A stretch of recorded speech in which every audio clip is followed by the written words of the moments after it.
Covid میں symptoms کی دو packs آتی ہیں، ایک فرسٹ پیک اور ایک سیکنڈ پیک۔ سیکنڈ پیک 1 سے 2% یا 3% مریضوں میں آتی ہیں۔ 3% مریض وہ جن میں سمٹمز ڈیولپ ہوئے ہیں، ناٹ کہ جن کو ایکچولی کووڈ ہوا ہے۔ تو اس کی جو سمٹمز ہیں وہ بیسیکلی ہیڈ ٹو ٹو ہیں۔ کہا جاتا ہے کہ اگر پینڈیمک کے اندر کوئی بھی سمٹم ہو اس علاقے میں تو وہ ساری کی ساری اسی پینڈیمک کے اندر شمار کی جانی چاہیے۔ تو اس میں جو سب سے پہلی چیز آتی ہے، اگر ہیڈ سے شروع کریں تو ہیڈ ایک، نیچے آئز میں آئیں تو کنجنکٹیوائٹس ہو سکتا ہے، کنجنکٹیوائٹس کو آپ آشوب چشم بھی کہتے ہیں۔ اس کے بعد اس سے نیچے آئیں تو نزلہ زکام، کھانسی، سانس لینے میں تکلیف، اور اس کے بعد جی آئی ٹی کی سمٹمز ہیں، یعنی کہ جو کسی پیشنٹ کا پیٹ خراب ہو جاتا ہے وہ سمٹمز ہیں۔ اس کے بعد ڈائریا ہو سکتا ہے، وامٹنگ ہو سکتی ہے۔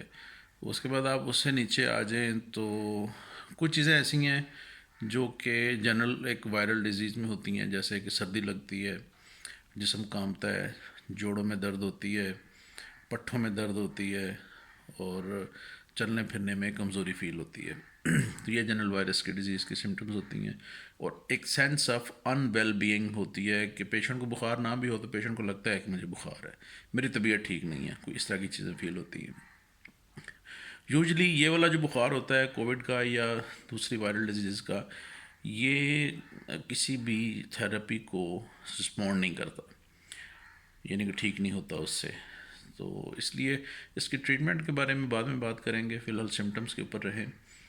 تو اس کے علاوہ جو اور کچھ چیزیں اس کے ساتھ ایسوسیٹڈ آئی ہیں وہ یہ ہیں کہ پوسٹ کووڈ مایوکارڈیل انفارکشن، جس کو ہارٹ اٹیک بھی بولتے ہیں، پوسٹ کووڈ ہیپاٹائٹس کو، post covid pancreatitis leading to full blown diabetes mellitus بھی رپورٹ ہوئی ہے۔ اس کے بعد پوسٹ کووڈ آٹو امیونٹی کے بھی باتیں ہو رہی ہیں، اور اس کے بعد پوسٹ کووڈ سٹروک، جس کو کہ آپ فالج ہونا کہتے ہیں، اور اس طرح کی چیزیں بھی جو ہیں اس کے اندر رپورٹ ہوئی ہیں۔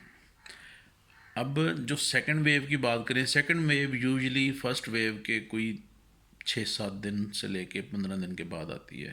اس وقت پیشنٹ اپنی میڈیسن ساری روک چکا ہوتا ہے، اپیرنٹلی بہتر ہو رہا ہوتا ہے، اور یا بہت کم ریٹ پہ میڈیسن لے رہا ہوتا ہے، اور پیشنٹ بہت بہتر ہو رہا ہوتا ہے، تو وہ بہتر ہوتے ہوتے دوبارہ ڈاؤن ہو جاتا ہے۔ تو اس میں جو ریسپریٹری سسٹمز ہیں سانس کی، وہ بہت زیادہ آ جاتی ہیں۔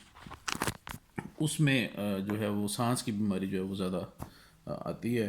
تو سانس کی بیماری کیا ہوتی ہے کہ وہ سانس کی نالیوں کے اندر جہاں پہ گیسز چینج ہوتی ہیں، یعنی کہ آکسیجن آتی ہے باڈی کے اندر اور کاربن ڈائی آکسائڈ باڈی سے باہر خارج ہوتی ہے، وہاں پہ میوکس لیسدار مادے کو کہتے ہیں، وہ جمع ہونا شروع ہو جاتا ہے۔ تو دنیا میں ابھی تک کوئی بھی میتھڈ ایسا نہیں بنا جو کہ اس میوکس کو نکال سکے۔